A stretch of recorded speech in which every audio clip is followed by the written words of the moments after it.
الحمد لله وكفى والصلاة والسلام على خاتم الأنبياء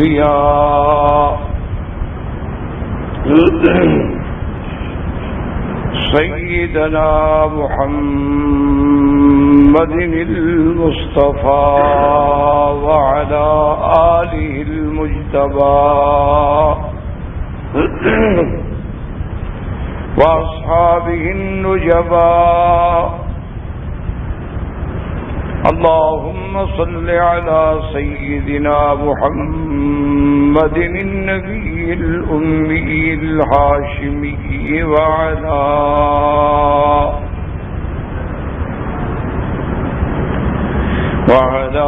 آله وأصحابه نجوم الهدى. أما بعد فقد قال الله تبارك وتعالى في القرآن المجيد والفرقان الحميد: أعوذ بالله من الشيطان الرجيم. بسم الله الرحمن الرحيم.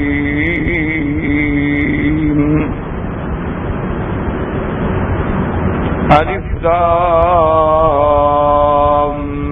ميم. ذلك الكتاب لا ريب فيه هدى للمتقين. قال النبي صلى الله عليه وسلم: إن الله يرفع بهذا الكتاب أقواما ويضع بها آخرين، أو كما قال رسول الله صلى الله عليه وسلم: صدق الله العلي العظيم وصدق رسوله النبي الكريم. برادران اسلام، واجب الاحترام بزرگوں، دوستوں، عزیز نوجوانوں، سلسلہ دروس تفسیر قرآن کے ضمن میں عظمت قرآن اور مشکلات قرآن اور اس پر شبہات اور اس کے جوابات کے بارے میں سابقہ درس میں کچھ باتیں ہوئی تھیں.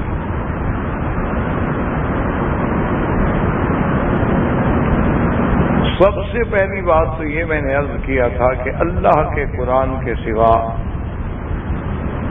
اس وقت روئے ارض پہ کوئی مذہب، کوئی دین، کوئی جماعت یہ دعویٰ نہیں کر سکتی کہ ان کے پاس جو کتاب ہے وہ صحیح ہے، محفوظ ہے، جامع ہے، کامل ہے، مکمل ہے اور اللہ کی طرف سے بھیجی گئی ہے.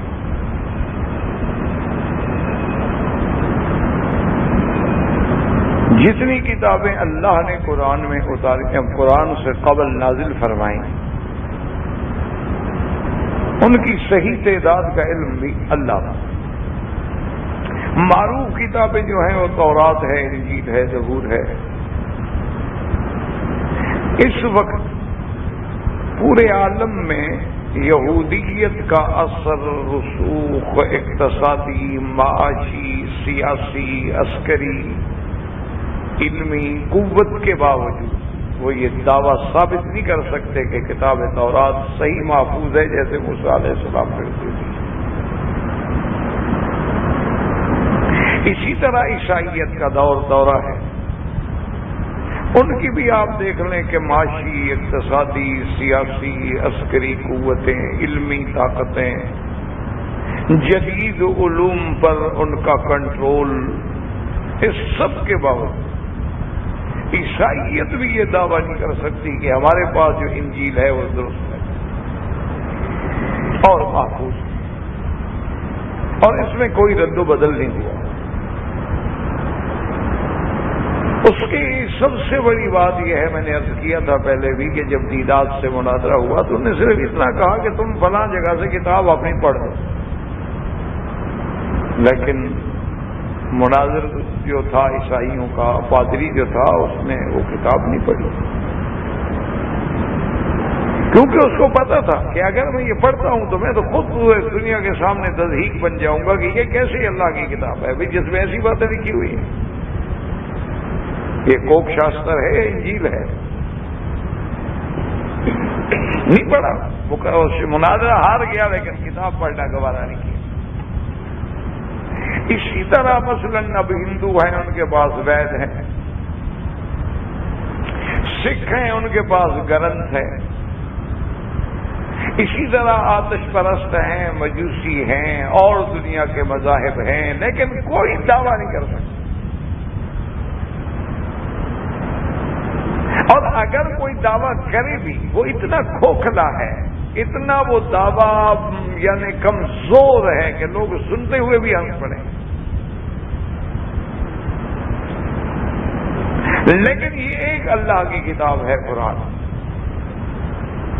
اللہ کا کلام ہے، اللہ کی اس بھیجی ہوئی کتاب ہے کہ جس کے محفوظ ہونے پر اللہ نے وعدہ فرمایا ہے، اور جس کی حفاظت کی دلیل یہ ہے کہ 1425 سال گزرنے کے بعد امت اتنی کمزور ہو چکی ہے، ہم دین سے بہت دور جا چکے ہیں، اب ہمارے اندر صرف اسلام کا ایک نام ہے اور قرآن لکھا ہوا ہے کتابوں میں، دفتر میں ہے، لیکن اس کے باوجود کوئی قریہ، کوئی بستی، کوئی شہر، کوئی ملک ایسا نہیں ملے گا کہ جہاں مسلم کمیونٹی تو ہو لیکن حافظ نہ ہو۔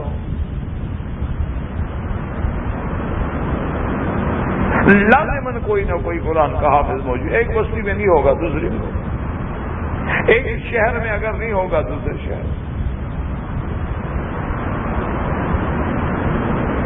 اس سے بڑا اس کے محفوظ ہونے کا کیا ذریعہ ہو سکتا ہے کہ ایک 7 سال کا بچہ آپ کو الف سے لے کر والناس کا قرآن سنا دے؟ آپ کوئی دوسری کتابوں میں اس طرح یاد کر کے سنا دیں؟ نا جب اگر آپ کہتے ہیں کہ جی ان کا حافظہ اچھا ہے، بھئی کہ آپ کسی اچھے حافظے والے کو انجیل یاد کر کے سنوا دو،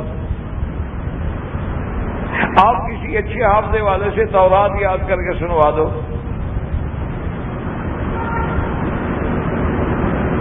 اچھا، بعض لوگوں نے غزلوں والی، شعروں والی کتابیں یاد کی ہوتی ہیں، لیکن کب تک؟ کتنے لوگوں نے؟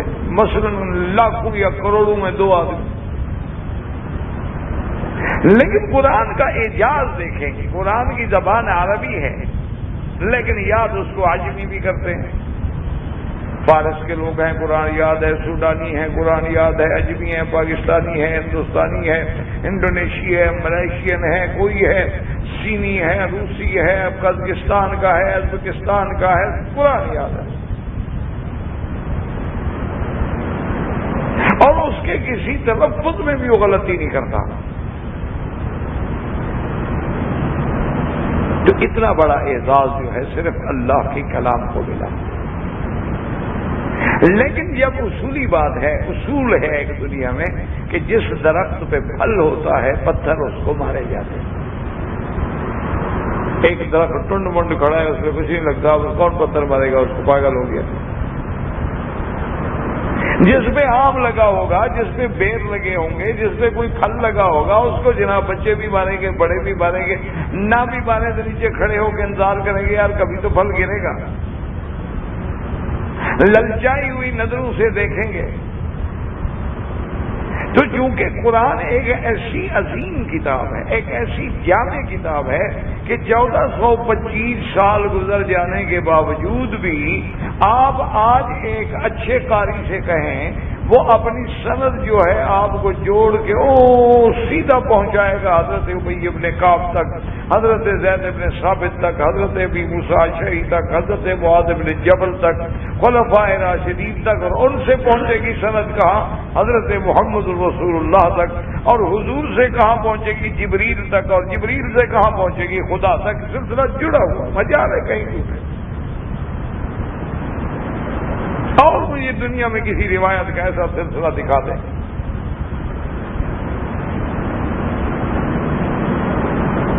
اعزاز صرف قرآن کے پاس ہے اور کسی کتاب کے پاس. تو اس ضمن میں جب قرآن اتنا عظیم ہے، قرآن اتنا جامع ہے، کامل ہے، دستور حیات ہے اور بقا اور نجات انسانیت کا ذریعہ ہے، تو صاف بات ہے پھر اس کے مخالفین کچھ بھی نہ کر سکیں تو بعض شبہات تو پیدا کرتے ہیں.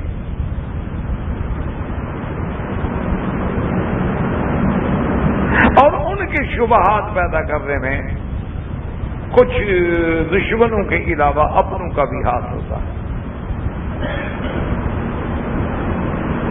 ان کے شبہات کے ضمن میں پچھلے درس میں نے عرض کیا تھا کہ ایک چیز ہے جس کو کہتے ہیں متکررات قرآن، کہ قرآن پاک میں جو چیزیں ہیں بار بار آئی ہیں، مکرر ہیں، وہ کہتے ہیں یہ مکرر کیوں،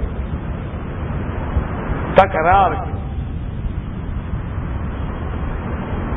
کہتے ہیں کہ قرآن کی فصاحت اور بلاغت جو ہے اس کا تقاضا یہ ہے کہ اگر یہ اللہ کا کلام ہے تو اس میں تکرار کیوں آیا ہے. اور تکرار بھی اتنا بڑا کہ بھی ایک آیت مبارک جو ہے اس کو کم از کم 11 دفعہ ذکر کیا جائے. وَيْلٌ يَوْمَئِذٍ لِّلْمُكَذِّبِينَ. اچھا، ایک آیت مبارک کو 21 دفعہ ذکر کیا جائے. فَبِأَيِّ آلَاءِ رَبِّكُمَا تُكَذِّبَانِ. اسی طرح وہ کہتے ہیں کہ جناب دیکھو کہ جنت کا ذکر جو ہے وہ 195 مرتبہ قرآن میں ہے، دوزخ کا ذکر جو ہے وہ 200 مرتبہ قرآن میں ہے، حضرت موسیٰ علیہ السلام کا نام 135 بار قرآن میں آیا ہے، حضرت ابراہیم علیہ السلام کا نام 66 بار قرآن میں آیا ہے،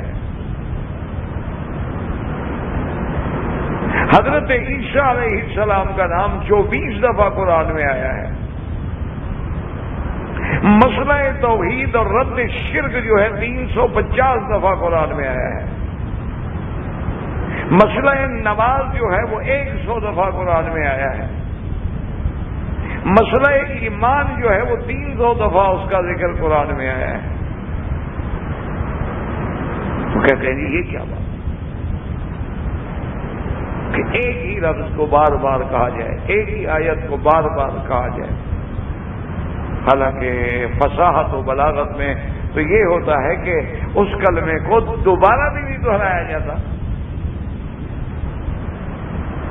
جیسے ایک شاعر گزرا ہے زمانہ جاہلیت میں، اس کا کمال ادبیت و شاعریت یہ تھا کہ جو کلمہ اس نے زندگی میں ایک دفعہ اپنے شعر میں استعمال کیا پھر کبھی نہیں استعمال کیا. وہ کہتے ہیں جی یہ پھر قرآن میں کیوں تکرار؟ مقررات جو ہیں قرآن میں وہ کیوں؟ تو اب اس بات کو سمجھیں. اصل بات یہ تھی کہ ایسے شبہات صحابہ کے زمانے میں تو الحمدللہ پیدا ہی نہیں ہوئے، کیونکہ ان کے قلوب جو تھے وہ صاف تھے اور پڑھانے والے محمد رسول اللہ صلی اللہ علیہ وسلم، جن کو اللہ کا نبی پڑھانے والا ہو. دیکھو نا، ہمیں بھی آج کوئی اچھا استاد مل جائے، اچھا قاری مل جائے، اس سے جب آپ قرآن سنیں. اب آپ مثلا جب نماز پڑھیں، حرم میں ہوں، صبح کا وقت ہو، ائمہ حرمین میں سے کوئی ذوق سے قرآن پڑھ رہا ہو تو ایک عجیب کیفیت ہوتی. اور اس طرح وہ آیت ان کا لحاظ کر کے پڑھ رہے ہوتے ہیں کہ آدمی ترجمہ ساتھ ساتھ سمجھتا چلا جاتا ہے اگر اسے تھوڑی سی بھی شدھ ہوتا ہے.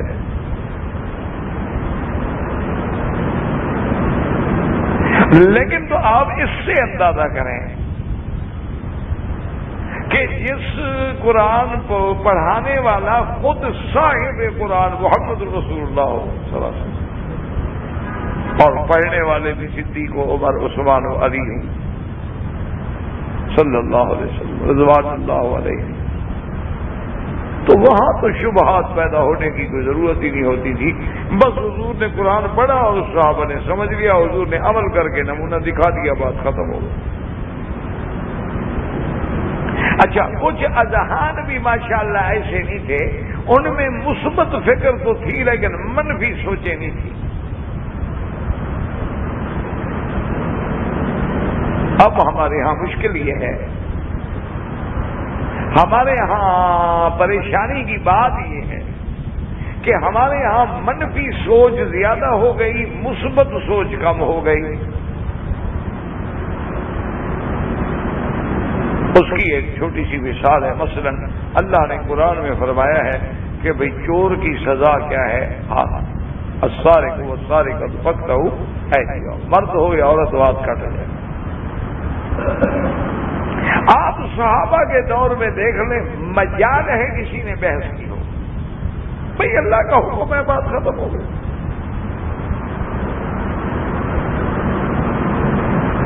اللہ نے حکم دیا ہے کہ مرد چور ہو یا عورت ہو، ان کا ہاتھ کاٹو، اس پہ کوئی بحث نہیں۔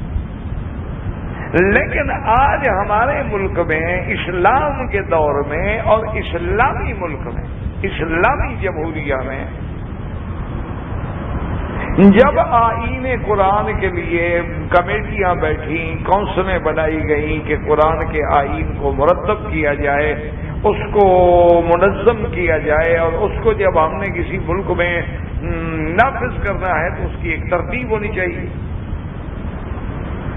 تو اب جناب جب یہ ہوا تو ہمارے ماشاءاللہ پڑھے لکھے حضرات جو تھے، وکلاء کرام، جن کو قانون کے ماہر سمجھا جاتا ہے، ماہرین قانون، اور جو اپنے علاقے کی گویا کہ کریم ہوتے ہیں، جیسے مثلا وکیل ہے، ایڈوکیٹ ہے، انجینئر ہے، ڈاکٹر ہے، سائنٹسٹ ہے، یہ لوگ بڑے مقصد چیدہ لوگ ہوتے ہیں، ہر بچہ تو نہیں پہنچتا نا وہاں،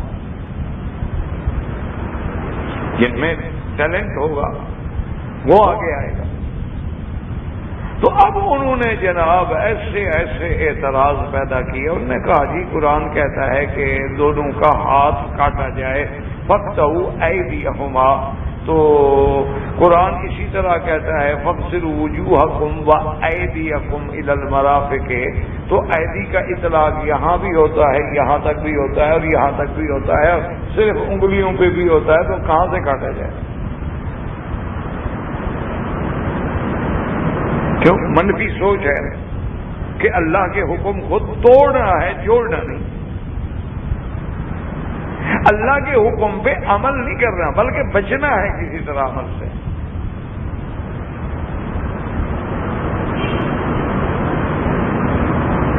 اللہ کے قانون کو جو توڑنا ہو، ایک آدمی کی بیوی جو تھی وہ مر گئی، اور اس کی ساس جو تھی یعنی بیوی کی ماں جو تھی وہ بڑی جوان تھی، تو اس لڑکے کی نیت خراب ہو گئی اور اس عورت کی خراب ہو گئی، دونوں نے ارادہ کر لیا کہ ہم نکاح کر لیں، حالانکہ اس کی ساس ہے۔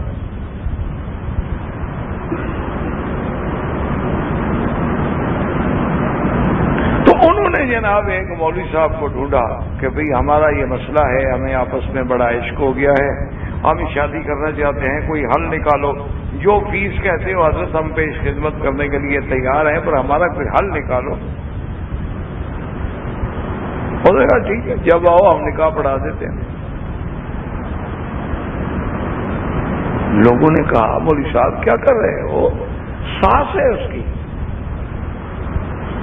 اور اس کی زوجہ مدخول بہا ہے۔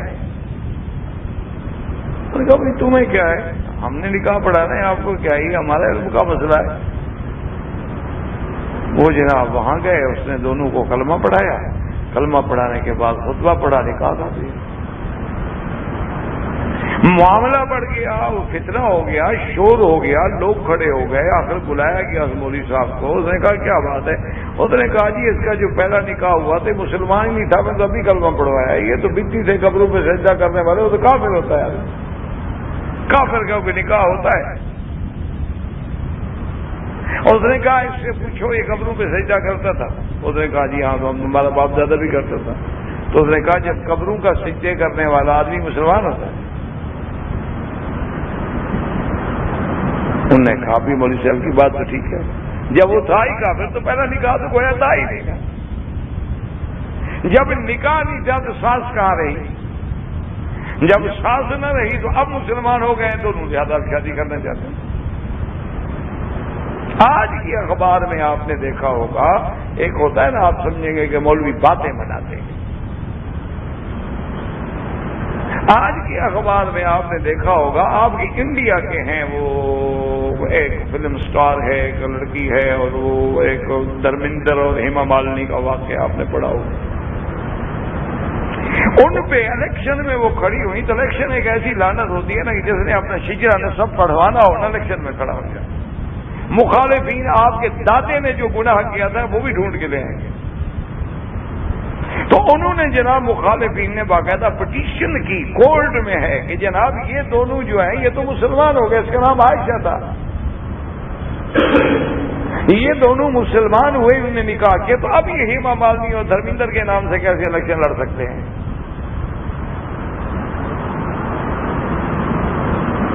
تو یا یہ مسلمان ہیں تو ہندو نہیں، ہندو ہیں تو پھر مسلمان نہیں، یا وہ بات غلط تھی ہے یہ بات غلط ہے۔ اب جناب ان کو یہاں تھوک نہیں اب پھنسی ہوئی ہے کہ اب اس کا کیا حل؟ اچھا وجہ کیا تھی؟ کوئی مسلمان ہندو مذہب میں دوسری شادی نہیں کی جا سکتی تھی اس جاتی میں، ان کا آپس میں عشق ہو گیا، شادی کرنے کے لیے وہ مسلمان ہو گئے کہ مسلمان مذہب میں چونکہ دوسری شادی کی اجازت ہے، اتنی دیر کے لیے وہ مسلمان ہو گئے، نکاح کرنے کے بعد پھر وہ بھی ہندو ہو گیا، وہ بھی ہندو ہو گئی، ورنہ کوئی اسلام نہیں تھا ان کے پاس۔ جیسے یہ ہند میں عام ہے، کئی عائشہ جو ہیں وہ اوشا بن جاتی ہیں بعد میں، کوئی آشا کہلاتی ہے، اسی طرح کئی آشا جو ہیں وہ پھر عائشہ بن جاتی ہیں، یہ تو عام ہے۔ وجہ کیا ہے کہ ہم نے قانون خدا بندی کو توڑنا ہے اور ضرورت کے مطابق استعمال کرنا ہے، ضرورت پڑ جائے اسلام کے دامن میں آ جاؤ، دوسری شادی کرنی ہے اور مذہب اجازت دیتا ہے، اسلام دیتا ہے، آ جاؤ۔ اچھا اسی طرح یہ ہر جگہ قانون توڑا جاتا ہے، مثلا آپ امریکہ میں جائیں، ان کی بعض اسٹیٹ ایسی ہیں کہ وہاں طلاق دینا بڑا مشکل ہوتا ہے، یعنی شادی جب ہو جائے تو طلاق جو ہے وہ اتنا مشکل ہے کہ طلاق کے بعد بھی شوہر کو اپنی آدھی جائیداد بیوی کو دینی پڑتی ہے، آدھی جائیداد بیوی کو دے، اور جب تک بیوی زندہ رہے خرچہ بھی دیتا رہے دوسرے کے پاس، خرچہ پہلا شوہر ادا کرتا رہے۔ دیکھو کیسے قانون ہے پڑھے لکھے لوگوں کے، دیکھو نا انصاف دیکھیں، مساوات دیکھیں، یعنی مزے دوسرا اٹھائے خرچہ پہلا بھرے۔ اسی لیے ان کے قوانین ایسے ہوتے ہیں کہ وہ تلاش کرتی رہتی ہیں۔ یہاں تو آپ کہتے ہیں نا کہ اب نوجوان لڑکے سے شادی کریں گے، وہ کہتے ہیں نہیں ہم بوڑھے سے شادی کریں گے لیکن انشورنس پہلے دیکھ لیں اس کی کتنے کی ہے، تاکہ یہ جلدی بنے گا اور پالیسی ہمیں ملے گی۔ یہ بڑے لکھے ملک کی باتیں ہیں، جو بڑے انصاف اور جہاں قانون ہی قانون ہے، جو ہمارے اسلام کے ملکوں پہ ہنستے ہیں، وہاں کا یہ عالم ہے کہ میں خود شکاگو میں تھا، میرا ایک جگہ تقریر تھی، تو مغرب کے قریب جا کے وہ جلسہ ختم ہوا تو مجھے میرے ساتھی چودھری ممتاز اب بھی وہاں زندہ ہیں، بہت شریف آدمی ہیں اور میرے جیسے فقیروں سے بیچارے محبت کرتے ہیں، تو انہوں نے مجھے آ کے کان میں کہا کہ حضرت میں نماز کے فوراً بعد گاڑی اپنی جو ہے اس بلڈنگ کے گیٹ پر لگا دوں گا اور آپ مہربانی کر کے نماز پڑھ کے ملنے ملانے میں وقت ضائع نہ کیجیے گا، وہ بڑا آسان وقت ہوتا ہے مولوی کے نکلنے کا، لوگ سنتیں شروع کریں گے آپ نکل جائیں، ورنہ تو ملتے ملاتے رات گئی، تو آپ جلدی نکل آئیے گا۔ میں نے کہا ٹھیک ہے، میں نے کہا میرے آرام کے لیے کہہ رہا ہے کیونکہ تقریر سے پہلے میں کھانا نہیں کھا سکتا، لہذا میں نے ظہر کا کھانا نہیں کھایا ہوا تھا، عصر وہاں پڑھنی پڑی، عصر کے بعد جلسہ شروع ہوا، مغرب کو جلسہ ختم ہوا، اب جناب وہاں سے ہم نے 2-2.5 گھنٹے کی ڈرائیو ہے، وہاں پہنچ کے پھر کھانا کھانا ہے۔ میں نے کہا میرے لیے بیچارہ جلدی کر رہا ہوگا کہ بھائی مولوی صاحب جو ہیں بیچارے بھوکے ہیں صبح سے، حالانکہ ہماری تو ایک عادت ہے، کوئی مسئلہ نہیں، کوئی خاص فرق نہیں پڑتا۔ تو بہرحال میں جلدی نماز کے بعد نکل آیا، تو اس نے سب دوستوں کو اب جلدی جلدی وہ فون پہ کہہ رہا ہو کہ بھائی ہم فلاں پیٹرول پمپ پہ جو ہے نا اپنے باہر کے مین روڈ ہے، ہائی وے ہے، اس کے فلاں پیٹرول پمپ پہ میں انتظار کروں گا، میں مولانا کو لے کے جا رہا ہوں، سب ساتھیوں سے کیا میں نکل آئے وہیں اکٹھے ہو جائیں گے۔ میں نے کہا یار کیا ہو گیا چودھری ممتاز تمہیں؟ اس نے کہا حضرت مغرب کے بعد اندھیرا ہو گیا تو یہاں گاڑی روک کے لوٹ لیں گے، ابھی مار دیں گے، یہ وہ علاقہ ہے۔ ایک آدمی آئے گا اور کہے گا جلدی کرو پیسے نکالو، یہاں تو ڈالر جیب میں رکھ کے چلنے پڑتے ہیں، ڈالر نہ ہو اگلا کہتا ہے اچھا بھوکا ہے تو چلو 10۔ یہ وہ ملک ہیں جو اپنے امن پہ، قانون پہ، اپنے سیکورٹی پہ اور اپنے عقل پہ اور مسلمان ملکوں پہ ہنستے ہیں، حالانکہ جو اسلام میں ہے وہ کسی میں۔ الحمدللہ بس دعا کیا کریں کہ اللہ اس بلد الامین کے امن کو قیامت تک قائم رکھے۔ چونکہ بعض دشمنان ہیں اور دشمنوں کے ہاتھ میں اپنے بھی کھیل رہے ہیں، اللہ پاک دشمنوں کی ہر سازش سے محفوظ۔ تو بات میں عرض یہ کر رہا تھا کہ ہمارے ہاں دماغ جو ہیں وہ قرآن کے قانون کو توڑنے کے لیے ہے یا اپنی فائدہ اٹھانے کے لیے ہے۔ یہ نہیں کہتے کہ اللہ کا حکم ہے بات ختم، بھئی ہم اللہ کی مخلوق ہیں، اللہ کا حکم، السلام علیکم، بس ختم ہوگی بات۔ انہوں نے کہا کہ نہیں جناب، ہاتھ کہاں تک کٹے گا؟ مقصد کیا تھا کہ بھئی سرقہ ید کی اسلامی سزا نافذ نہ ہو۔ اچھا انہوں نے کہا کہ دوسری بات یہ ہے کہ ہاتھ کٹنے کے بعد کس کی ملکیت ہوگا؟ جس کا ہاتھ کاٹا گیا ہے یا گورنمنٹ کی؟ اگر وہ ہاتھ کٹنے کے بعد اس کا ہے سزا تو اس کو پوری ہو گئی نا جی، ہاتھ اس کا آپ نے کاٹ دیا ہے، تو اب ہاتھ اس کو پکڑا ہو جا کے پلاسٹک سرجری کروا لے گا، بات ختم ہو گئی۔ اور اگر ہاتھ گورنمنٹ کی ملکیت ہے تو کہاں سے ثابت ہے؟ اچھا پھر گورنمنٹ اس کے ہاتھ کو کیا کرے؟ اندازہ کریں اب کتنے سوال نکال لیے گئے ایک بات میں، اور کبھی صحابہ کے ذہن میں تو یہ بات آئی، انہوں نے کہا اللہ کا حکم ہے السارق والسارقۃ فاقطعوا ایدیہما جزاء بما کسبا نکالا من اللہ۔ اور یہ باتیں جو میں آپ سے کر رہا ہوں یہ عام بات نہیں، مجھے ایک جسٹس ہیں، ریٹائرڈ جسٹس ہے، سپریم کورٹ کا جسٹس ہے، اس نے میرے ساتھ بیٹھ کے اللہ کے حرم میں بحث کی، تو میں نے اس سے کہا، میں نے کہا کہ جج صاحب آپ سے میرا ذاتی تعلق بھی ہے، لیکن اللہ کا شکر ہے، اللہ کا شکر ہے کہ اسلام اتنا دین جامع مانے کامل مکمل ہے کہ اس کے ہر لفظ پہ یہ جو آپ سوال پیدا فرما رہے ہیں کوئی نئی باتیں نہیں ہے، یہ ساری ہماری کتابوں میں بحثیں موجود ہیں۔ میں نے کہا بلکہ آپ کو تو ایک بات اور بھول گئی، ہمارے مسلمان علماء نے یہ بھی بحث کی ہے کہ کیا ہاتھ کاٹ دینے کے بعد اس ہاتھ پہ جنازہ پڑھا جائے گا یا نہیں پڑھا جائے گا؟ ہے تو مسلمان کا ہاتھ نا۔ میں نے کہا ہمارے ہاتھ یہ بات بھی موجود ہے، تم نے نہ پڑھی ہو تو ہمارا کیا قصور ہے؟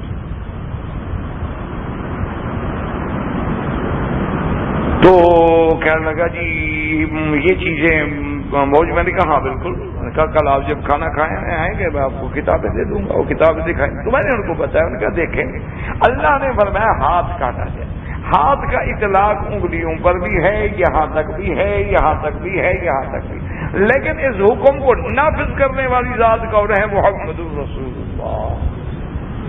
حضور نے کہاں سے کاٹنے کا حکم دیا، بات ختم ہوگی، باقی بات کا فائدہ ہی نہیں۔ حضور نے یہاں سے حکم دیا تو سمجھ آ گیا کہ ہاتھ یہاں سے کاٹا جائے گا، والسارق والسارقۃ فاقطعوا ایدیہما جزاء بما کسبا نکالا من اللہ، بات ختم ہو۔ اب دوسری بات یہ ہے جی کہ وہ پلاسٹک سرجری کرا لے گا تو اس میں بھی آیا جزاء بما کسبا کہ اس کو عبرت بناؤ، اس کے ہاتھ کو لٹکا دو، لٹکا رہے، جب وہ 3 دن تک لٹکا رہے گا تو پلاسٹک سرجری کب کروائے گا؟ وہ تو فوراً ہوگا تو جڑے گا۔ تیسری بات یہ ہے کہ یہ حکم دیا گیا تھا کہ ہاتھ کاٹنے کے بعد اس کو گرم تیل میں ڈال دیا جائے، کیوں ڈال دیا جائے؟ بعض علماء کہتے ہیں کہ اس وقت خون بند کرنے کے اور اسباب نہیں تھے کہ خون کیسے بند کیا جائے، جل گیا خون بند ہو گیا۔ لیکن جل جانے کے بعد پلاسٹک سرجری بھی نہیں ہوتی، اس میں یہ حکمت بھی موجود تھی، کٹنے کے بعد تو ہو سکتی ہے، کٹنے کے بعد تو آپ اس کو جوڑ دیں گے آپ۔ ہاں اگر کوئی جل گیا تو پوری کھال بدلیں گے، پھر آپ وہ سکن چینج کرنا ہوگا آپ کو، اس کو آپ نہیں ٹھیک کر سکتے۔ تو اس لیے قرآن، تو میرے کہنے کا مقصد یہ تھا کہ جب ذہن یہ بن جائے کہ ہم نے قرآن کو نعوذ باللہ ایک تو نہیں ماننا، اگر ماننا ہے تو پھر اس سے راستے نکالنے کی کوشش کرنا۔ اسی لیے کسی نے کہا تھا نا کہ خود تو بدلتے نہیں، قرآن کو بدلتے تھے۔ چاہیے تو یہ تھا کہ ہم بدل جاتے جیسے قرآن کہتا ہے، لیکن ہم کہتے نہیں ہم تو اسی طرح رہیں، لیکن کسی طرح قرآن کو بدل دو، اس سے کوئی راستہ نکالو ہمارے بچنے کا۔ ایک ہمارے مولوی تھے، وہ مر گئے، شیعہ مولوی تھا ہمارے، تو میرے کہنے کا معنی یہ نہیں کہ اہل سنت نہیں تھا، وہ مر گیا۔ اس نے جناب 9 شادیاں کی، اس کی 9 بیوی، جو بغیر نکاح کے تھی ان کا تو اللہ کو پتا، جو نکاح میں تھی وہ 9۔ اب اس کے پاس اس کے اپنے بھی بعض اوقات مولوی جاتے، ناراض ہوتے اس سے کہ بھئی اللہ کے بندے یہ تم نے کیا کیا سنا، 2 سنا تھا، 3 9 اور 3 5 اور 4 9، تو قرآن، میں نے تو قرآن پہ عمل کیا ہوا۔ اور نے کہا میں نے قرآن پہ عمل کیا ہوا، اور حضور کی 9 بیویاں، 11 نکاح تھے۔ اب جناب اندازہ فرمائیں وجہ کیا تھی کہ بھئی وہ اپنے لیے راستہ نکالا، ورنہ جب حضور صلی اللہ علیہ وسلم کا ایک واضح حکم موجود ہے کہ جب صحابہ ہجرت کر کے مدینے آ گئے، حضور نے فرمایا کہ جس آدمی کے پاس 4 سے زیادہ بیویاں ہیں باقی چھوڑ دو، 4 سے زیادہ نہیں رکھ سکتے ہو، بس 2 رکھ سکتے ہو یا 3 رکھ سکتے ہو یا 4 رکھ، یہ نہیں کہ ان کو جمع کرتے چلے جاؤ۔ اور پھر اس کو پریکٹیکل عملی طور پہ حضور نے حکم دیا، ابھی آپ کے پاس جتنا بھی ہے بھابھی ان میں سے ایک جس کو چاہو چھوڑ دو، 4 رکھ دو۔ کسی کے پاس 7 بیویاں، آپ نے فرمایا 3 چھوڑ دو، 4 رکھ سکتے ہو، کیونکہ 4 سے زیادہ جو ہے نکاح میں اور رکھنا جائز نہیں۔ اور ساتھ یہ بھی بتا ہے ان خفتم اللہ تعدلوا فواحدہ، اور اگر تم ڈرتے ہو کہ صحیح معنی میں عدل نہیں کر سکو گے تو بس ٹھیک ہے پھر 1 رکھو۔ تو یہ تشریحات جب موجود ہیں، لیکن عقل عیار ہے، وہ چاہتا کیا ہے کہ قرآن کی کسی طرح میں حد سے نکل جاؤں۔ اب لوگوں سے کہا اچھا جی قرآن کا قانون نافذ کرو، انہوں نے کہا جی ٹھیک ہے، ہاتھ کاٹنا بھی بالکل ٹھیک ہے، اور زنا پہ سزا بھی ٹھیک ہے، رجم بھی ٹھیک ہے، لیکن یہ اس معاشرے میں ہو سکتی ہے کہ جہاں پہلے معاشرے کی اصلاح ہو۔ جب یہاں ہر طرف فلمیں ہیں، کیبل ہیں، ڈش ہیں، اینٹینے ہیں، سیکسی فلمیں ہیں، اور جناب کیا کیا بکواس ہیں، کون بچ سکتا ہے؟ اور پھر آپ زنا کی سزائیں دیں گے تو پھر لوگوں کو مارنے والی بات ہوئی، یہ تو نافذ نہیں ہو سکتا۔ میں ایک دفعہ ایک بہت بڑا اجتماع تھا، تو وہاں ایک بہت بڑا ذمہ دار آدمی، بڑے اونچے عہدے کا آدمی مجھے کہنے لگا وکیل صاحب اگر آپ لوگوں کی مولویوں کی بات مان کے اسلامی قانون نافذ کر دیا جائے تو ہمارے معاشرے میں تو اکثر چور ہیں۔ میں نے کہا ہمارا معاشرہ تو اتنا کرپٹ ہو چکا ہے، اتنا چور ہے کہ پھر تو آپ کو سارے ہاتھ کٹے نظر آئیں گے۔ انہوں نے کہا یہاں تو ایک سے ایک بڑا چور پڑا ہوا ہے، کلاکار پڑے ہوئے ہیں، مہا کلاکار پڑے، جو آنکھوں سے سرما چرا لیں اور پتہ بھی نہ لگے۔ میں نے اس سے کہا، میں نے کہا کہ جناب مجھے ایک بات بتائیں، ایک درخت ہے، میں نے کہا وہ سامنے اتفاق سے ان کے لان میں ایک درخت کھڑا تھا، میں نے کہا یہ درخت ہے، اس پر اگر 2000 پرندہ بیٹھا ہو اور ہم بندوق سے فائر کر کے ایک پرندے کو مار دیں تو باقی کہاں جائیں گے؟ تو نے کہا جی باقی اڑ جائیں گے. میں نے کہا آپ ایک کو سزا دیں باقی چور اڑ جائیں گے, فکر نہ کریں, آپ سب کے ہاتھ ہی کاٹنے پڑیں گے, صرف ایک کو تو آپ سزا دیں. پھر دیکھیں تو صحیح نا کہ چور جاتے کہاں ہیں. یہ ایک اور دھوکہ ہے لوگوں کے دلوں میں کہ جی پہلے معاشرے کی اصلاح کرو. تو اصلاح تو قرآن سے ہوگی, قرآن نافذ کرو اصلاح ہو جائے گی, ورنہ معاشرے کی اصلاح کرتے کرتے تو صدیاں بیت جائیں گی, تمہاری اصلاح تو ہوتی نہیں. اللہ کے نبی نے جب اصلاح کی ہے تو پہلے اصلاح کر کے قرآن بعد میں اتارا ہے. تو قرآن ساتھ ساتھ آتا گیا, ایک ایک حکم پہ عمل ہوتا گیا, اصلاح خود بخود ہوتی گئی. یتلو علیہم آیاتک ویعلمہم الکتاب والحکمۃ ویزکیہم.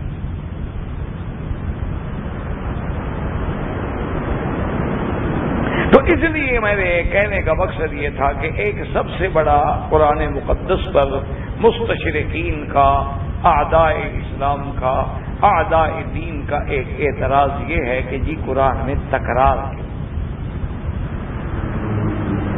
تو اس کے جواب جو ہیں علماء نے اپنے اپنے انداز میں دیے. بعض علماء نے تو یہ جواب دیا ہے کہ جو چیزیں انہوں نے کہا کہ جو چیز تمہیں تکرار نظر آ رہی ہے دراصل وہ تکرار نہیں ہے. انہوں نے کہا بظاہر دیکھنے میں آپ کو تکرار آ رہا ہے, ایک آیت بار بار بسن, لیکن ہر جگہ معنی نیا ہے. جب ہر جگہ نیا معنی ہو, جیسے اس کی یوں مثال سمجھیے, اللہ نے قرآن میں فرمایا کہ قیامت والے دن جب اہل جنت کو پھل دیے جائیں گے تو بھی متشابہہ, ایک دوسرے کے پھل مناسب ہوں گے. اچھا وہ سمجھے گا کہ یار یہ تو میں نے کھایا ہوا ہے, لیکن جب دوسرے کو کھائے گا تو ذائقہ ہی الگ ہے. یار یہ تو ابھی میں نے کھایا تھا, پھر دوسرے کو کھایا اس کا ذائقہ ہی الگ. اب دیکھو نا, اطلاق ہوتا ہے کھجور, بھئی کھجور لے آنا یا کھجوریں آپ پیش کرتے ہیں, لفظ تو کھجور ہے, میں نے جو آج افطار جو ہے کھجور سے کیا ہے, لیکن ہر کھجور ہے, لفظ کھجور ہے, اس کا نام وہی تمر ہے, لیکن اللہ نے اس کا ذائقہ الگ رکھا. اب آپ دیکھیں آجوا کا اپنا ایک ذائقہ ہے, آپ دیکھیں سکری کا اپنا ایک ذائقہ ہے. اچھا آپ دیکھیں کہ تازہ کھجور کا اپنا ایک ذائقہ ہے, اور اس کے بعد جب وہ سوکھ جائے تو اس کا اپنا ایک ذائقہ ہے. ریشے والی کھجور کا اپنا ایک ذائقہ ہے, بالکل بغیر ریشے والی کھجور کا اپنا ایک ذائقہ ہے. بعض کھجور ہے لیکن میٹھا کم ہے, بعض کھجور ہے اس میں گٹھلی تک بھی نہیں ہے, لیکن ہے تو کھجور. چیز تو کھجور ہے لیکن اللہ نے اس کے اندر انواع. تو بعض علماء نے فرمایا کہ تمہیں جو لفظ نظر آ رہا ہے تکرار, تکرار نہیں ہے, اس کے اندر معنی الگ ہے. مثلا قصہ ہے موسیٰ علیہ السلام, ایک جگہ ان کا قصہ ہے کہ فرعون کے پاس جب گئے تو کیا ہوا, یہ ایک الگ بات ہے.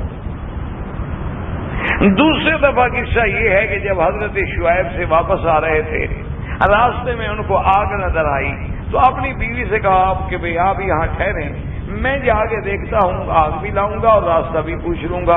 وہاں جب گئے تو اللہ نے حکم دیا فَخْلَعْ عَلَيْكَ إِنَّكَ بِالْوَادِ الْمُقَدَّسِ طُوًى. تو اب قصہ تو موسیٰ علیہ السلام, لیکن یہ تو قصہ ہی الگ ہے. اچھا قصہ تو موسیٰ علیہ السلام ہے, جب پیدا ہو رہے ہیں تو بچوں کو قتل کر دیا جاتا تھا, اللہ نے حکم دیا کہ صندوق میں ڈال کے دریا میں ڈال دو. اب قصہ تو موسیٰ علیہ السلام, لیکن یہ واقعہ الگ ہے. اب اسی طرح موسیٰ علیہ السلام جو ہیں وہ میدان تیہ میں ہیں, قوم سے کہتے ہیں لیکن قوم نہیں مانتی. اللہ نے حکم دے دیا کہ یہ تیہ کے اندر پھرتے رہیں گے, تو یہ ایک الگ قصہ ہے. اب ان کے بعد جناب سایہ نہیں, گھر نہیں, ظللنا علیہم الغمام وانزلنا علیہم المن والسلویٰ, تو یہ ایک الگ واقعہ, تکرار کیسے ہوا؟ اب کہنے والا تو کہہ دے گا نا کہ موسیٰ علیہ السلام کا بار بار نام آیا ہے لہذا تکرار ہے, لیکن ہر جگہ قرآن نے اس کا ایک الگ قصہ ذکر فرمایا, الگ بات. حضرت موسیٰ کی پیدائش کا قصہ ایک الگ بات ہے. موسیٰ علیہ السلام کا پھر وہاں سے ایک آدمی ان کے ہاتھ سے مر جانا، وہاں سے ہجرت فرمانا، حضرت شعیب کے گھر میں جا کے رہنا ایک الگ واقعہ ہے. وہاں سے آنا، کوہ طور پہ جانا، نبوت کا ملنا الگ ایک واقعہ ہے. پھر آگے فرعون کا مقابلہ کرنا ایک الگ واقعہ ہے. پھر جادوگروں کا مقابلہ کرنا الگ ایک واقعہ ہے. پھر آپ کو 9 آیات بینات کا ملنا الگ ایک واقعہ ہے. پھر فرعون کا تعاقب میں آنا، موسیٰ علیہ السلام کا نجات پا جانا، فرعون کا غرق ہو جانا ایک الگ واقعہ. یہ تو سارے الگ چیز ہے. تکرار کہاں آ گیا؟ تو اس لیے بعض علماء نے فرمایا کہ جن کو تم تکرار فی القرآن سمجھ رہے ہو، تکرار ہے ہی نہیں. اچھا، بعض علماء نے اپنے ذوق سے ایک اور جواب دیا. مولانا روم نے، جن کی مثنوی مشہور ہے رحمت اللہ علیہ، بڑے اللہ والے اور عاشق رسول گزرے ہیں صلی اللہ علیہ وسلم، تو ان کی وہ شعر و شاعری میں ساری بات سمجھاتے رہے. تو مولانا روم کہتے ہیں کہ بھائی دیکھو، ہر آدمی روزانہ پانی پیتا ہے اور کھانا کھاتا ہے، کبھی یہ تو نہیں کہتا یہ تکرار کیوں ہے جی کہ روز پانی بندہ پیے. یہ بھی تو غلط بات ہے نا کہ ایک ہی پانی روز پی رہے، ایک ہی کھانا اور روز کھا رہے. تو نے کہا یہ تکرار تو تمہیں کبھی برا نہیں لگا. وجہ کیا ہے کہ کھانا جب کھاتے ہو اس وقت کھاتے ہو جب بھوک لگتی ہے. اب پیاس لگتی ہے تو پانی پیتے ہو. جب پیاس لگی پانی پیا تو اس کا ایک نیا مزہ محسوس ہوگا. جب بھوک لگی کھانا کھاؤ گے تو اس کا ایک نیا لطف محسوس ہوگا. تو قرآن میں بعض واقعات ایسے آئے ہیں کہ جب ضرورت پڑی اور قرآن اترا اس وقت تم ہوتے تو پتہ لگتا، تم کہتے کہاں تکرار ہے، اس کی تو ضرورت تھی کہ جیسے واقعہ پیش آیا اللہ نے قرآن نازل کروا دیا. تو نے کہا کہ وہ بے عین ہی اسی طرح ہے کہ جس طرح تمہاری جسمی ضرورتیں ہیں، تمہاری بدنی ضرورتیں ہیں، تم چل رہے ہو، تھک گئے ہو، سایہ آ گیا، بیٹھ گئے، راحت مل رہی ہے، اب پھر چلنے قابل ہو گئے، پھر چلتے چلتے پھر بیٹھ گئے ہو. تو کوئی کہے گا یار یہ اچھا تکرار ہے، ہر 4 دن کے بعد یہ بیٹھ جاتا ہے. 2 جواب.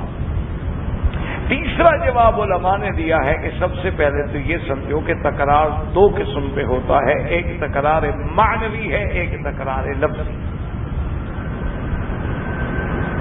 2 باتیں یاد.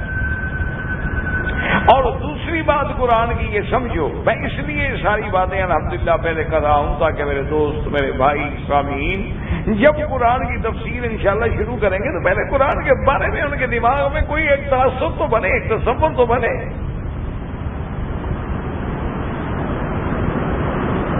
آپ نے جس منزل پہ پہنچنا ہے اس منزل کا تصور ہی نہیں آپ کے سامنے. اب جناب دیکھیں کہ اللہ تبارک و تعالیٰ کے قرآن میں بعض قصے مبارک جو ہیں ان کو اللہ نے مقرر بیان کیا ہے، وہ صرف 4. اچھا، بعض قصے جو ہیں ان کو مقرر تو بیان کیا لیکن کیا تھوڑا تھوڑا.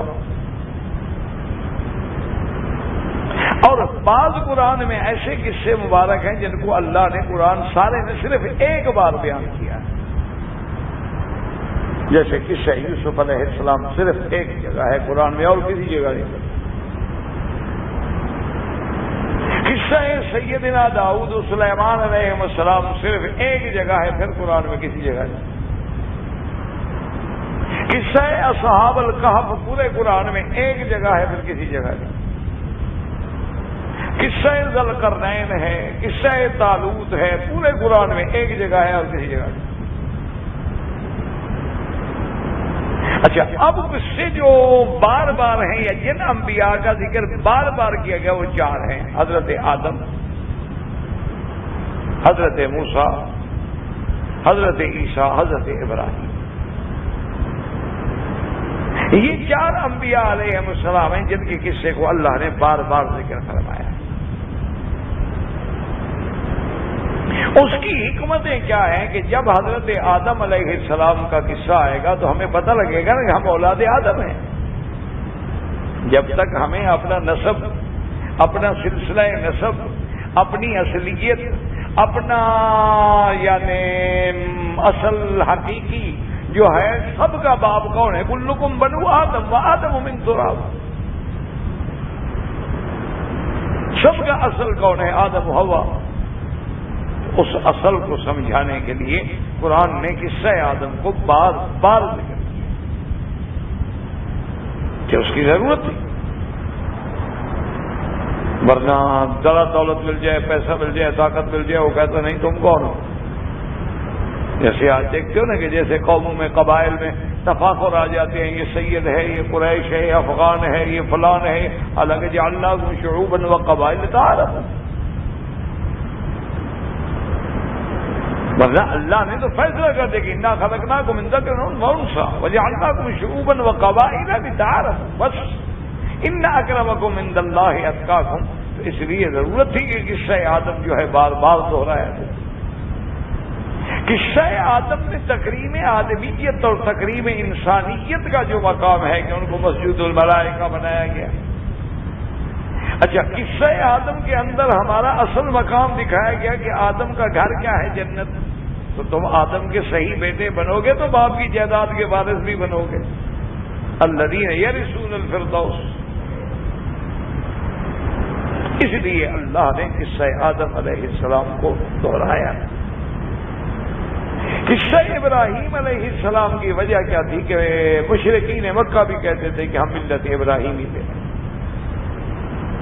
ہم دین ابراہیم پہ ہیں، ملت ابراہیم پہ ہیں، کعبہ ابراہیم علیہ السلام کا ہے، ہم اسی کعبے کے مجاور ہیں، یہی کعبہ ہم نے بنایا ہے، تو ہم تو ابراہیم علیہ السلام کے دین پہ ہیں۔ اچھا، یہودیوں کا دعویٰ تھا کہ ہم ملت ابراہیم پہ ہیں، نصرانیوں کا دعویٰ تھا کہ ہم ملت ابراہیم پہ ہیں۔ اس لیے قرآن کو اللہ نے قرآن میں بتایا کہ ما کان ابراہیم یہودیا ولا نصرانیا ولکن کان حنیفا مسلما وما کان من المشرکین۔ تو اللہ نے ابراہیم علیہ السلام کا واقعہ کیوں بار بار آیا؟ بار بار اس لیے آیا کہ وہ ساری قومیں اپنے آپ کو ملت ابراہیمی کی دعوے دار کہنے والی ہیں جو حضور کے زمانے میں موجود ہیں۔ اور کعبہ ہمارا کون سا ہے؟ ابراہیمی۔ ملت کیا ہے؟ ابراہیمی۔ حضور کے جد امجد کون ہیں؟ حضرت ابراہیم۔ ایسی شخصیت کا ذکر اگر بار بار نہ کیا جاتا تو بات سمجھ کیسے آتی؟ پھر بار بار کہنے کا مقصد یہ نہیں کہ ایک ہی بات کو بار بار کہا جا رہا ہے، بلکہ اسی شخصیت کے حالات الگ ہیں۔ ایک دفعہ بچوں کو چھوڑنے آ رہے ہیں، دعا کر رہے ہیں، ایک دفعہ بناء کعبہ کے لیے آ رہے ہیں، دعا کر رہے ہیں، ایک دفعہ مناسک دیکھ رہے ہیں تو وہاں جناب ربنا ارنا مناسکنا وتب علینا انک انت التواب الرحیم۔ تو ہر جگہ واقعہ نیا ہے، لیکن اس کے بار بار ذکر کرنے کی یہ ایک حکمت۔ اسی طرح سیدنا موسیٰ علیہ السلام و سیدنا عیسیٰ علیہ السلام، حضور جب مکے سے ہجرت فرما گئے تو مقابلے پہ یہود ہے، اس کے بعد نجران کے نصارہ ہیں۔ اب یہودیوں کا دعویٰ ہے کہ ہم ملت موسیٰ علیہ السلام پہ ہیں، دین موسیٰ علیہ السلام پہ ہیں، اور کتاب تورات جو ہے وہ ہمارے پاس ہے، یہ اللہ کے نبی موسیٰ علیہ السلام کی ہے۔ تو اب جب ان سے تقابل ہوگا تو موسیٰ علیہ السلام کے تمام واقعات سے جب اللہ روشنی ڈال کے اپنے نبی کو اور ایمان لانے والوں کو تیار نہیں فرمائیں گے تو ان کا مقابلہ کیسے ہوگا؟ یہی تو وجہ تھی نا کہ جب رجم کا مسئلہ آیا تو اللہ کے قرآن میں بھی رجم ہے زانی مرد اور عورت کے لیے، تورات میں بھی یہی سزا، لیکن وہ چاہتے تھے کہ کسی طرح رجم کی سزا نہ ہو، تو حضور نے ان کو بلا کے پوچھا یہودیوں سے کہ بھئی تمہاری کتاب میں کیا ہے؟ انہوں نے کہا جی بس ہماری کتاب میں تو ہے کہ بھئی ان کو منہ کالا کر دیا جائے، گدے پہ بٹھا کے بازار میں پھرا دیا جائے، کوئی جوتے ووتے مار دیے جائیں، بس بھگا دیا جائے۔ اچھا، تو عبداللہ ابن سلام جو اسلام لا چکے تھے، حبر من احبار الیہود، بہت بڑے عالم تھے، انہوں نے حضور سے کہا ان کو کہیں کہ حضور آپ فرمائیں تورات لے آؤ۔ حضور نے فرمایا بھی تورات لے آؤ۔ اچھا، انہوں نے کہا جی بالکل لاتے ہیں، کیونکہ ان کو پتا تھا کہ تورات عبرانی زبان میں ہے اور حضور تو عربی ہے، حضور تو عبرانی جانتے ہیں۔ تورات جو ہے وہ زبان عبرانی کے اندر ہے، اور محمد الرسول اللہ صلی اللہ علیہ وسلم کی ذات جو ہے وہ عرب ہے، عربی زبان جانتے ہیں۔ اگر ہم تورات لے بھی آئیں گے تو حضور کون سا ہمارا جرم پکڑ لیں گے؟ تورات لے آئے، صفحہ کھولا اور اس صفحے پر، اور پھر بھی کیا راکی کی کہ اس صفحے پہ ہاتھ رکھ دیا۔ باطل کے انداز ہوتے ہیں نا، فتن باطل کا طریقہ ہوتا ہے۔ تو اب جناب اس پہ ہاتھ رکھ لیا اس نے۔ عبداللہ علیہ السلام نے حضور صلی اللہ علیہ وسلم خدمت پہ اشارہ کیا کہ حضور سے کہو کہ ہاتھ اٹھائے، یہی تو آیت ہے۔ تو حضور نے ایسا آیت ہے، ہاتھ اٹھاؤ۔ تو جب اس نے ہاتھ اٹھایا، صحابہ کہتے ہیں کہ آیت رجم یہ تھی، یتلالا، جیسے ستارہ چمکتا ہے ایسے چمک رہی۔ تمہارے ہاں بھی یہی سزا ہے، تم کیسے جھوٹ بول رہے ہو؟ تو اب اگر ان چیزوں کا بار بار علم نہ آتا تو حضور ان کا مقابلہ کیسے فرماتے؟ اب دیکھیں نجران کے نصارہ کا جو وفد آیا ہے، تقریباً 62 افراد پہ مشتمل وفد ہے، عبد المسیح کی قیادت میں، اور مدینہ منورہ میں پہنچا اور حضور سے کہا کہ حضور ہم آپ سے بات کرنا چاہتے ہیں۔ یہی تو میں چاہتا ہوں کہ کوئی تو ہو جو بات کرے۔ بہرحال انہوں نے جناب آگے حضور سے بات کی۔ انہوں نے کہا حضور آپ عیسیٰ علیہ السلام کے بارے میں کیا آپ نے فرمایا؟ ہم عیسیٰ علیہ السلام کو مانتے ہیں، رسول اللہ ہے، کلمۃ اللہ ہے، روح اللہ ہے، ابن مریم ہے، اور حی فی السماء ہے۔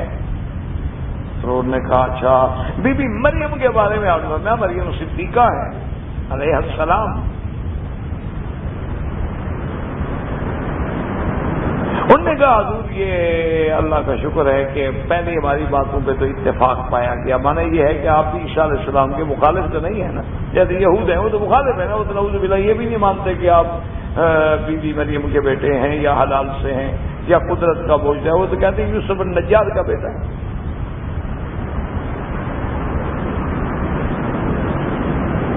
انہوں نے کہا شکر ہے جی آپ کی ہماری بات بن جائے گی، یعنی اب مذاکرات میں ہم قریب آ گئے۔ تو اس کے بعد انہوں نے کہا کہ حضور بس اب صرف ایک ہمارا اشکال ہے۔ حضور نے فرمایا بتاؤ۔ انہوں نے کہا جی حضرت عیسیٰ علیہ السلام کے بارے میں آپ نے خود فرمایا ہے کہ وہ بغیر باپ کے پیدا ہوئے، تو اگر بغیر باپ کے عیسیٰ علیہ السلام پیدا ہوئے ہیں، اس کی کوئی مثال آپ دنیا میں ہمیں ایک اور بندہ دکھا دیں جو بغیر باپ کے پیدا ہوا ہو۔ اگر ایسی مثال موجود ہے تو ہم کہیں گے بھی ٹھیک ہے، ہم غلطی پہ، عیسیٰ علیہ السلام بھی بغیر باپ کے پیدا ہوا، یہ بھی بغیر باپ کے پیدا ہوا، کیونکہ جیسے دیکھو نا بادشاہ بہت حجت کرتے ہیں کہ حضرت علی کعبے میں پیدا ہوئے، تو کتابوں میں موجود ہے کہ حضرت زید بھی کعبے میں پیدا ہوئے، بات ختم ہو گئی پھر۔ تو اب جناب آپ اندازہ کریں کہ جب یہ مشکلات آ جائیں تو اب اللہ قرآن میں بار بار قصے اتار کے اللہ کے نبی کو ہر لحاظ سے علمی طور پہ اور تاریخی طور پہ اور ہر لحاظ سے طاقت پہنچائیں گے کہ نہیں، اللہ نے فوراً قرآن نازل کر دیا کہ ان مثل عیسیٰ عند اللہ کمثل آدم خلقه من تراب ثم قال له كن فيكون۔ اللہ نے فرمایا میرے محبوب آپ ان کو بتلا دیں کہ آدم علیہ السلام کی مثال دیکھ لو، عیسیٰ کی مثال ایسی ہے جیسے آدم، اور عیسیٰ علیہ السلام کا تو باپ نہیں ہے، آدم کا تو نہ باپ ہے نہ ماں ہے۔ بھائی عیسیٰ علیہ السلام کا باپ نہیں ہے لیکن ماں تو ہے نا، بی بی مریم تو موجود ہے نا، آدم علیہ السلام کو تو نہ باپ ہے نہ ماں ہے، اللہ نے مٹی سے پیدا کیا ہے۔ تو اگر جس کا باپ نہ ہو وہ خدا کا بیٹا بن جائے، تو جس کا باپ بھی نہ ہو ماں بھی نہ ہو تو پھر وہ خدا بن جائے، نہیں پھر آدم کا بیٹا بنے گا نا۔ ایک اصولی سی بات ہے نا کہ اگر ایک آدمی کا باپ نہیں ہے وہ آپ کہتے ہیں خدا کا بیٹا ہے، تو جس کا باپ بھی نہ ہو ماں بھی نہ ہو تو پھر وہ کیا بنے گا؟ وہ تو خدا بن گیا، یہ پھر آدم کا بیٹا بنا، اللہ کا بیٹا پھر بھی نہیں بن سکتا۔ اب جناب ان کے پاس کوئی جواب نہیں تھا، تو جب نجران کے نصارہ کا مقابلہ ہوگا تو اب اللہ تبارک و تعالیٰ نے حضور صلی اللہ علیہ وسلم کو پورا قصہ عیسیٰ ابن مریم، اچھا پھر عیسیٰ ابن مریم چونکہ حضور کے مبشر بھی ہیں مصدق بھی ہیں، کیا مانا بشارت دینے والے بھی ہیں، وَمُبَشِّرًا بِرَسُولٍ يَأْتِي مِن بَعْدِ اسْمُهُ احمد، حضرت عیسیٰ نے خوشخبری دی کہ میرے بعد ایک نبی آئیں گے جن کا نام احمد ہوگا، آسمانوں میں نام احمد ہوگا، زمین پہ نام محمد ہوگا۔ اس لیے حضور نے فرمایا انا احمد وانا محمد وانا الماہی الذی یمحو اللہ بی الشرک وانا الحاشر الذی یحشر الناس علی قدمی وَأَنَا الْعَاقِبُ الَّذِي لَيْسَ بَعْدَهُ نَبِيٌّ او کما قال رسول اللہ صلی اللہ علیہ وسلم۔ پھر اللہ نے آسمانوں پہ بٹھا دیا کہ آخر زمانے میں اتریں گے اور تصدیق کریں گے شریعت محمد مصطفیٰ صلی اللہ علیہ وسلم۔ تو ایسی شخصیت کے بارے میں اگر قرآن نے ہمیں کبھی ان کی والدہ کا ذکر فرمایا، کبھی ان کی نانی کا ذکر فرمایا، قالت امرأۃ عمران، کبھی بی بی مریم کا ذکر فرمایا، کبھی بی بی مریم کا اور حضرت عیسیٰ علیہ السلام کی ولادت کا ذکر فرمایا، کبھی اس کی قوم کے اعتراضات ہوئے تو اس کے جواب کا ذکر فرمایا، کبھی ان کے آسمان پہ رفع کا ذکر فرمایا، تو تکرار کس بات کا ہے؟ تکرار کیسے؟ تو یہ ہے تکرار معنی۔ اچھا اب آ جائے تکرار لفظی کہ قرآن میں ایک آیت جو ہے وہ بار بار ہے کہ فَبِأَيِّ آلَاءِ رَبِّكُمَا تُكَذِّبَانِ۔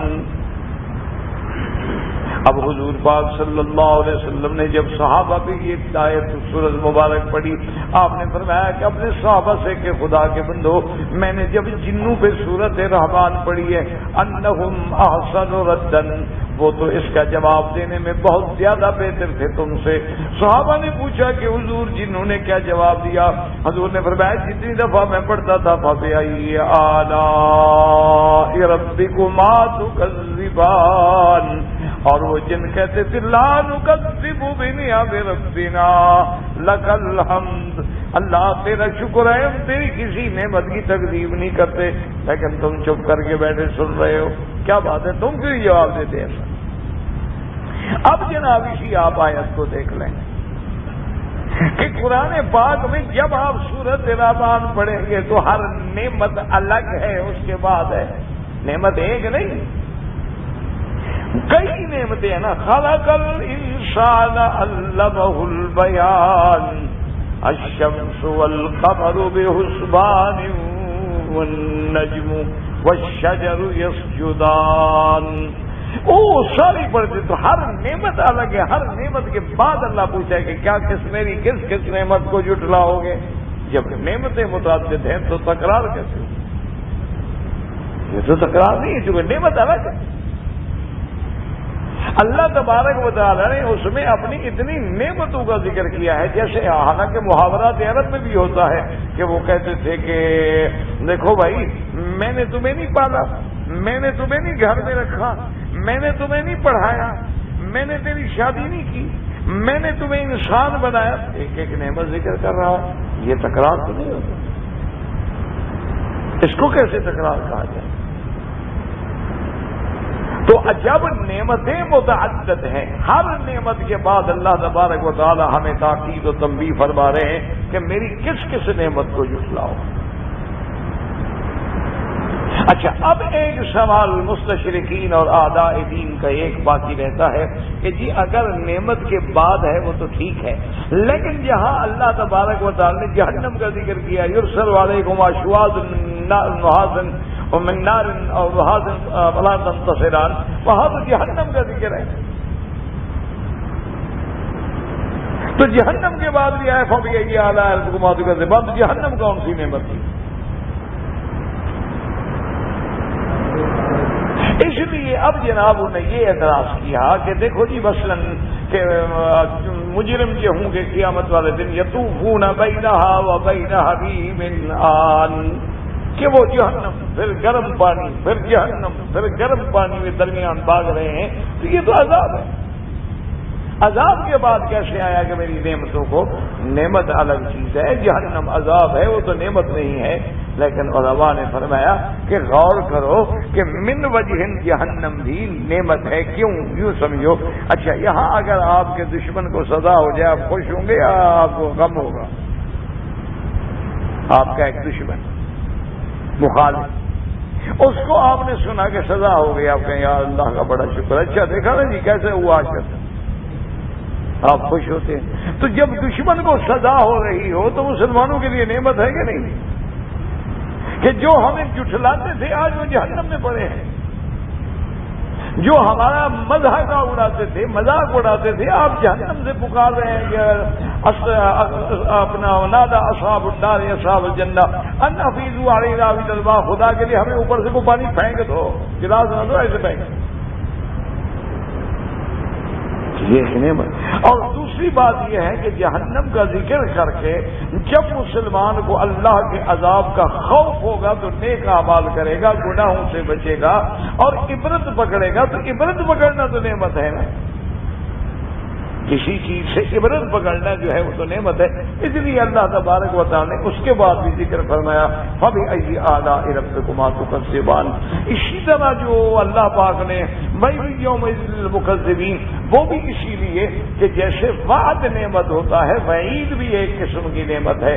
اللہ وعدہ فرماتے ہیں جنت کا تاکہ اس کی وجہ سے ہم عمل کریں، اور اللہ ڈراتے ہیں جہنم سے تاکہ ہم ڈر کے جہنم سے بچ جائیں، کیونکہ کچھ طبیعتیں ترغیب کو قبول کرتی ہیں، کچھ طبیعتیں جو ہیں وہ ترہیب کو قبول کرتی ہیں۔ دراصل دیکھا جائے تو اب دیکھ رہے آگ ہے، اب کوئی کہے جی آگ کیسے نعمت ہے، اگر آگ نہ ہو تو آپ سارے حضرات کھانے کیسے کھائیں گے؟ یہ بریانیاں اور جناب یہ پلاؤ اور قورمے اور کباب اور باربیکیو کہاں بنیں گے؟ تو آگ نعمت۔ سردی ہو آگ نہ جلاؤ تو زندگی کیسے گزرے گی؟ اچھا مشینری میں آگ نہ ہو تو انجن کیسے چلیں گے؟ تو نعمت ہے، لیکن اسی آگ کو کسی کے گھر کو جلانے میں استعمال کر دو تو وہی چیز عذاب ہے۔ تو ہر چیز کی ایک حکمت۔ اب دیکھو سانپ ہے عذاب ہے، دشمن ہے، دشمن واضح ہے، لیکن اس کی زہر سے تریاق بنتا ہے، کئی بیماریوں کا علاج ہو رہا ہے، تو من وجہ وہ ایک طرح سے نعمت بھی بن جاتا ہے۔ یعنی آپ حیران ہوں گے کہ اچھا اب مجھے ایک ابھی 2-4 دن